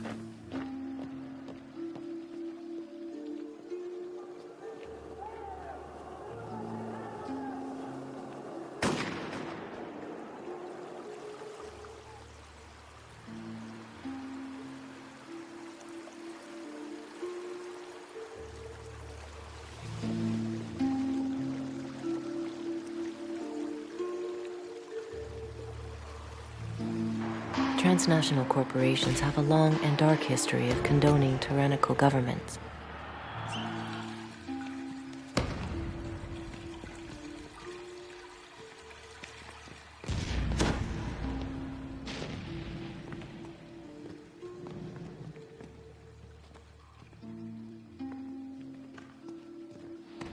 When Hitler came to power in 1933, his goal was to dismantle and destroy the Jewish community. This was an enterprise so fast that it required the resources of a computer. But in 1933, there was no computer. What there was the IBM punch card system, which controlled and stored information based upon the holes that were punched in various rows and columns. Naturally, there was no off-the-shelf software as there is today. Each application was custom designed, and an engineer had to personally configure it. Millions of people of all religions and nationalities and characteristics went through the concentration camp system. That's an extraordinary traffic management program that required an IBM system in every railroad direction and an IBM system in every concentration camp.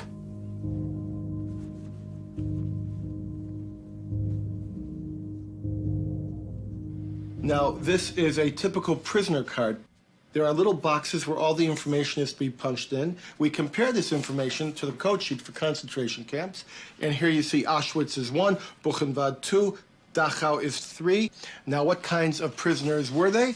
They could be a Jehovah's Witness for 2, a homosexual for 3, communist for 6, or a Jew would be 8. Now, what was their status? 1 was released, 2 was transferred, 4 was executed, 5 was suicide, and 6. Code 6. Sonderbehandlung, special treatment, meant the gas chamber or sometimes a bullet. They would punch that number in, the material was tabulated, the machines were set, and of course, the punch cards, by the millions, had to be printed, and they were printed exclusively by IBM, and the profits were recovered just after the war. I really do believe that that particular accusation has been fairly discredited as a serious accusation. That is, the fact that they have used equipment, that is a fact. But how they got it, how much cooperation they got, and any kind of collusion, trying to connect dots that are not connected, I think that's the part that is discredited. Generally, you sell computers and they're used in a variety of ways, and you always hope they're used in the more positive ways possible. If you ever found out they are used in ways that are not positive, then you would hope that you stop supporting that. But do you always know? Can you always tell? Can you always find out? IBM would, of course, say that it had no control over its German subsidiary. But here on October 9th of 1941, a letter is being written directly to Thomas J. Watson with all sorts of detail about the activities of the German subsidiary. None of these machines were sold. They were all leased by IBM, and they had to be serviced on site once a month, even if that was at a concentration camp such as Dachau, Buchenwald. This is a typical contract with IBM and the Third Reich, which was instituted in 1942. It's not with the Dutch subsidiary. It's not with the German subsidiary. It is with the IBM Corporation in New York. It should not surprise us that corporate allegiance to profits will trump their allegiance to any flag.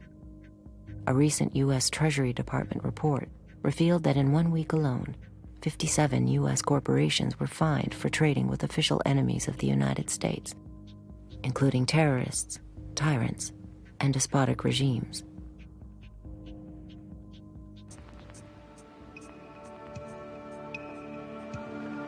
You can roughly locate any community somewhere along a scale running all the way from democracy to despotism. This man makes it his job to study these things. Well, for one thing, avoid the comfortable idea that the mere form of government can of itself safeguard a nation against despotism.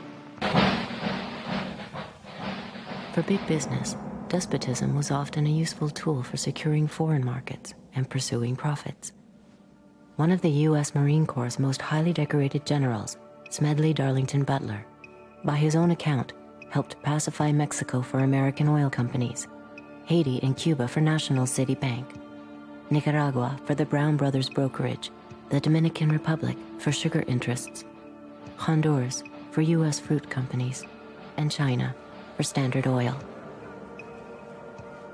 General Butler's services were also in demand in the United States itself in the 1930s, as President Franklin Delano Roosevelt sought to relieve the misery of the Depression through public enterprise and tougher regulations on corporate exploitation and misdeeds. More power to you, President Roosevelt. The entire country's behind you, thrilled with hope and patriotism. But the country was not entirely behind the populist president. Large parts of the corporate elite despised what Roosevelt's New Deal stood for. And so, in 1934, a group of conspirators sought to involve General Butler in a treasonous plan. The plan as outlined to me was to form an organization of veterans, to use as a bluff or as a club at least, to intimidate the government. But the corporate cabal had picked the wrong man. Butler was fed up with being what he called a gangster for capitalism.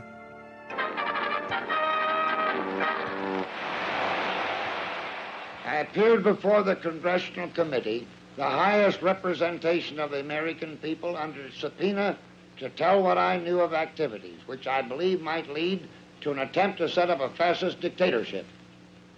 The upshot of the whole thing was that I was supposed to lead an organization of 500,000 men, which would be able to take over the functions of government. A congressional committee ultimately found evidence of a plot to overthrow Roosevelt. According to Butler, the conspiracy included representatives of some of America's top corporations, including J.P. Morgan, DuPont, and Goodyear Tire. As today's chairman of Goodyear Tire knows, for corporations to dominate government, a coup is no longer necessary. Corporations have gone global. And by going global, the governments have lost some control over corporations. Regardless of whether the corporation can be trusted or cannot be trusted, governments today do not have over the corporations the power that they had and the leverage that they had 50 or 60 years ago. And that's a major change. So governments have become powerless compared to where they were before. As 34 nations of the Western Hemisphere gathered to draft a far-reaching trade agreement, one that would lay the groundwork to privatize every resource and service imaginable, thousands of people from hundreds of grassroots organizations joined to oppose it. Canada's top business lobbyists and its chief trade representative discount the dissent in the streets. For them, the America's 800 million citizens speak with one voice. Nice to see you. Well done on your strong advocacy of truth, justice, wisdom, and all those things. I was looking yesterday at the statements at the inauguration, the opening ceremony. What an extraordinary progress over the last 15 years. Absolutely. When you heard such open... A common language. A common language. Yes, and from the most developed to the least, it was extraordinary that now that we see the benefits of trade, more and more people want to buy it. Absolutely. Because we do realize that it helps everyone, from the poorer to the better off. So a lot of these countries are not saying we want to get off; they want to get on. Exactly. So no one wants out. Everyone wants in. Yeah. Anyway, well done. So, thank you. Félicitations. So far, so good. Good.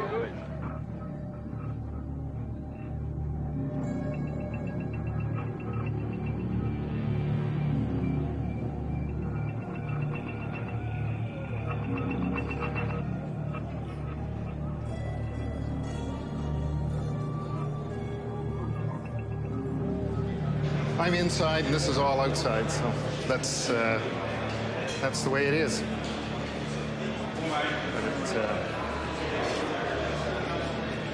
So, what do you think when you look at all this? Well, it's. I mean, I think it's too bad that this has erupted.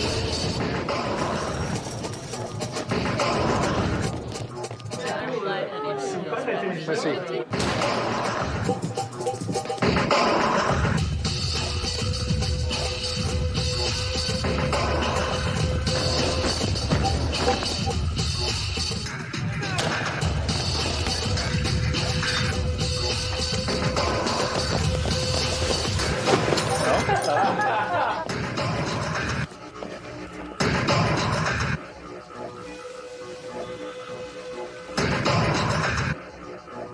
Does there need to be some measure of accountability? Yes. And I think the business community recognizes that. But that accountability is in the marketplace. It's with their shareholders. It's with the public perception and the public image that they are projecting. That's, if companies don't do what they should be doing, they're going to be punished in the marketplace, and that's not what any company wants. There's a new market. These guys and gals aren't out there because government's putting a gun to their head or because they've suddenly read a book about transcendental meditation and global morality. My inner voice says honor my inner child. Mine says love everyone. My inner voice says I like a Wendy's bacon mushroom melt. They're there because they understand the market requires them to be there, that there's competitive advantage to be there. I ask myself oftentimes why so many companies subscribe to corporate social responsibility. I'm not sure it's because they necessarily want to be responsible in an ultimate way, but because they want to be identified and seen to be responsible. But who am I to judge? Who am I to judge? It's better they belong than not belong.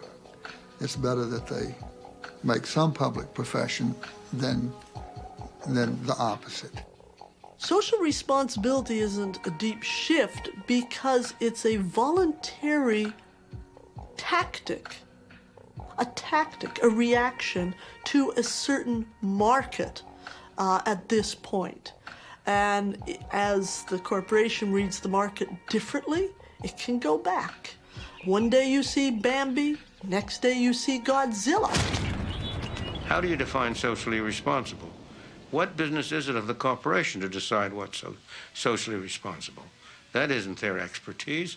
That isn't what their stockholders asked them to do.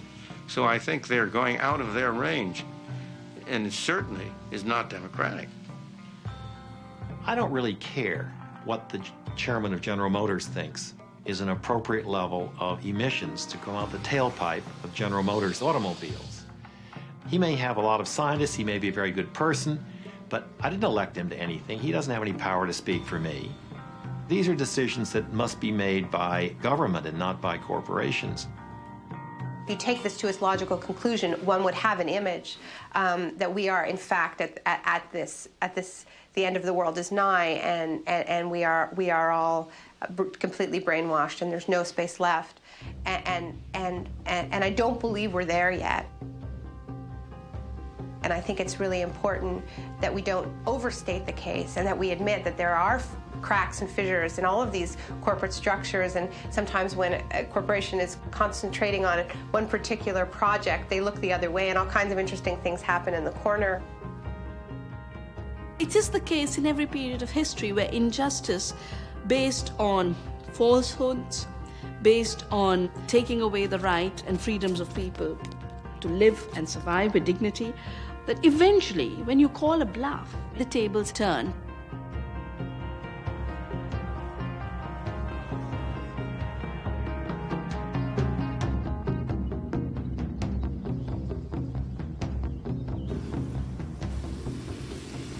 Ultimately, capital puts its foot down somewhere, and anywhere it puts its foot down, it can be held accountable.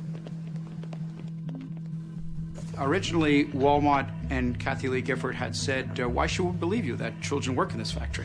What we didn't tell them was that Wendy Diaz, in the center of the picture, was on a plane to the United States. This is Wendy Diaz. She comes to the United States. She's unstoppable. Congress heard testimony today from children who testified they were exploited by sweatshops overseas. Kathy Lee Gifford apologized to Wendy Diaz. It was the most amazing thing I'd seen. This powerful celebrity leans over and says, Wendy, please believe me, I didn't know these conditions existed. And now that I do, I'm going to work with you, I'm going to work with these other people, and it'll never happen again. And that night, we signed an agreement with Kathy Lee Gifford. I thought it would be a relatively easy process, and it isn't. For every question I have, there seem to be 5 questions that come back at me. We have been... As far as Walmart goes and Kathy Lee, pretty much everything returned to sweatshop conditions. But because this was fought out on television for weeks, this incident with Kathy Lee Gifford actually took the sweatshop issue to every single part of the country. And so, frankly, after that, there's hardly a single person in this country who doesn't know about child labor or sweatshops or starvation wages.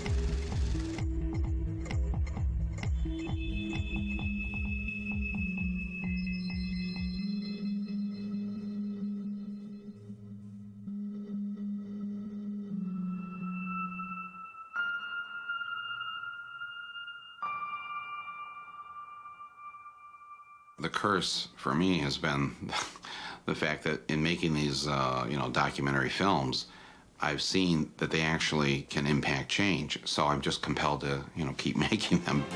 Yep, that's me, doing what I do. All year long, I give big companies a hard time. But at Christmas time, I like to set aside my differences and reach out to big business, like cigarette companies.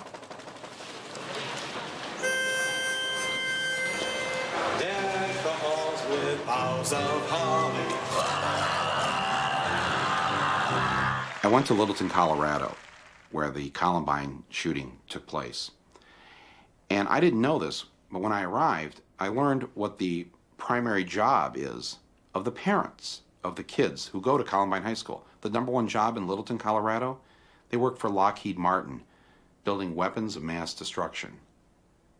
But they don't see the connect between what they do for a living and what their kids do at school or did at school.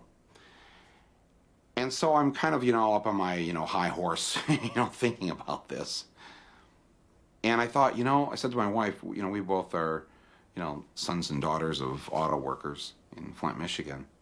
There isn't a single one of us back in Flint, any of us, including us, who ever stopped to think, this thing we do for a living, the building of automobiles, is probably the single biggest reason why the polar ice caps are going to melt and end civilization as we know it. There's no connect between, I'm just an assembler on an assembly line building a car, which is good for people in society. It moves them around. But never stop to think about the larger picture and the larger responsibility of what we're doing. Ultimately, we have to, as individuals, accept responsibility for our collective action and the larger harm that it causes, in our world. Over the past decade, we have been gaining ground. And when I say we, I mean ordinary people committed to the welfare of all of humanity, all people irrespective of gender and class and race and religion, all species on the planet. We managed to take the biggest government and one of the largest chemical companies to court on the case of Neem and win a case against them. W.R. Grace and the U.S. government's patent on Neem was revoked by a case we brought along with the Greens of Europe in Parliament and the International Organic Agriculture Movement. We won because we worked together. We have overturned nearly 99% of the Basmati patent of rice tech. Again, because we worked as a worldwide coalition. Old women in Texas, scientists in India, activists sitting in Vancouver, Little Basmati Action Group. We stopped the third world being viewed as the pirate, and we showed the corporations were the pirate.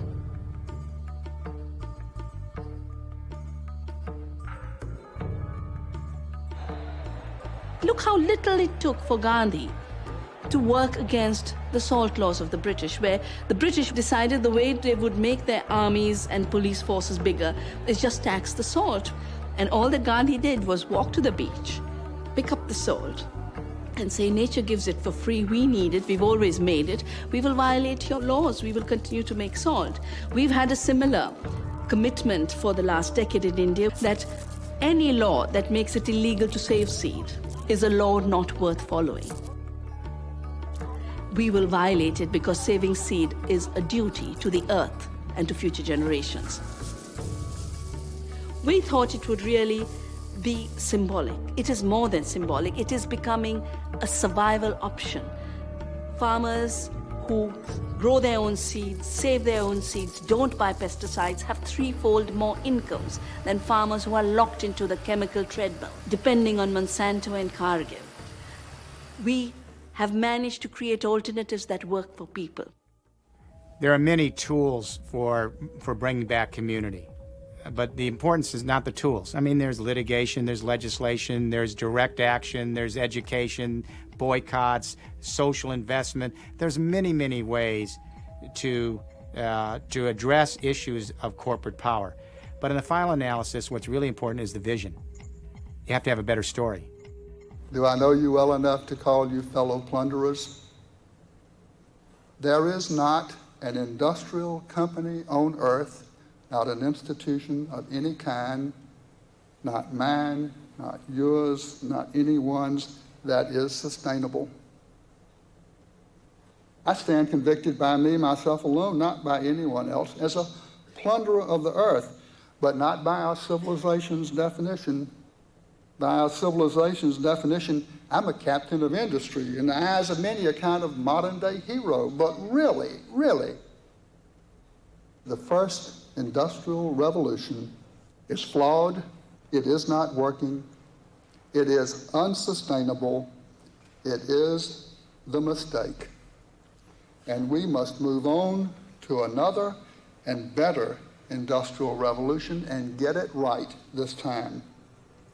When I think of what could be, I visualize an organization of people committed to a purpose. And the purpose is doing no harm. I see a company that has severed the umbilical cord to earth for its raw materials, taking raw materials that have already been extracted and using them over and over again, driving that process with renewable energy. It is our plan, it remains our plan to climb Mount Sustainability, that mountain that's higher than Everest, infinitely higher than Everest, far more difficult to scale. That point at the top symbolizing zero footprint.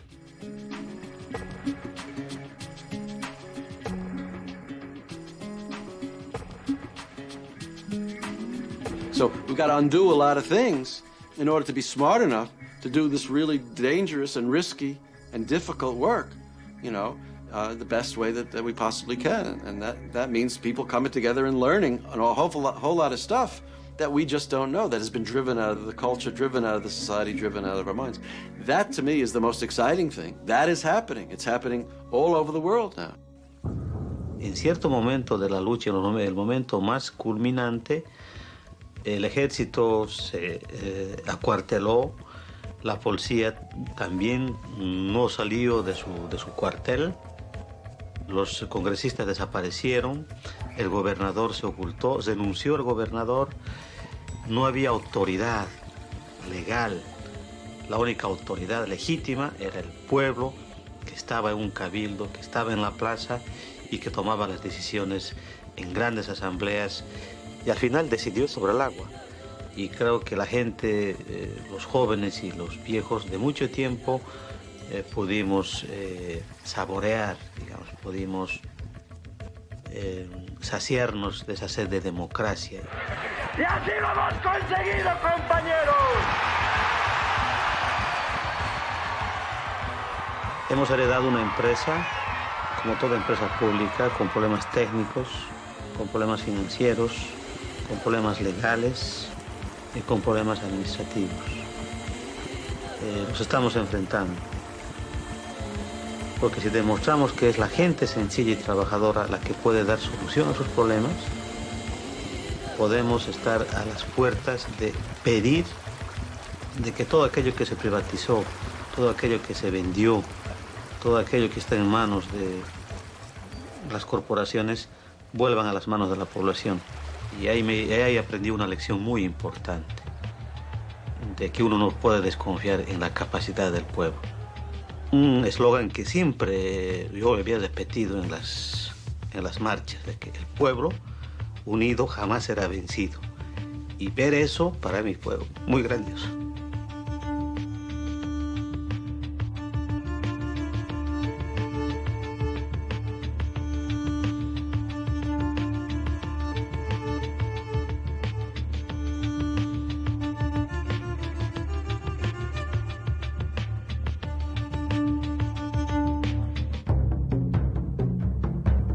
sometimes it surprises me how effective you can actually be.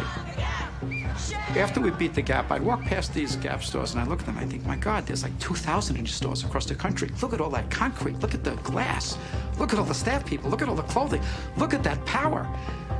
You can still reach these companies. You can still have an effect.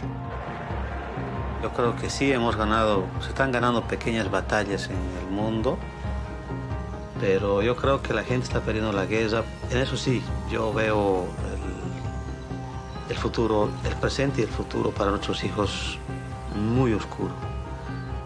Pero confío en la capacidad de reflexión, en la capacidad de indignación y en la capacidad de rebelión de la gente. We can change the government. That's the only way we're going to redesign, rethink, reconstitute what capital and property can do. 15 corporations would like to control the conditions of our life. And millions of people are saying, not only do we not need you, we can do it better. We are going to create systems that nourish the earth and nourish human beings. And these are not marginal experiments. They are the mainstay of large numbers of communities across the world. That is where the future lies. You know, I've often thought it's very ironic that I'm able to do all this, and yet what am I on? I'm on networks, I'm distributed by studios that are owned by large corporate entities. Now, why would they put me out there when I am opposed to everything that they stand for? And I spend my time on their dime opposing what they believe in, okay? Well, it's because they don't believe in anything. They put me on there because they know that there's millions of people that want to see my film or watch the TV show, and so they're going to make money.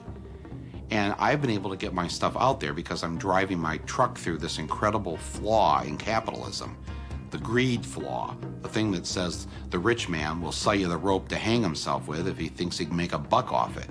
Well, I'm the rope. I hope. I'm part of the rope. And they also believe that when people watch my stuff or maybe watch this film or whatever, they think that, you know, well, you know what, they'll watch this and they won't do anything, you know, because we've done such a good job of numbing their minds and dumbing them down. You know, they'll never affect anything. The people aren't going to leave the couch and go and do something political. They're convinced of that. I'm convinced of the opposite. I'm convinced that a few people are going to leave this movie theater or get up off the couch and go and do something, anything, to get this world back in our hands.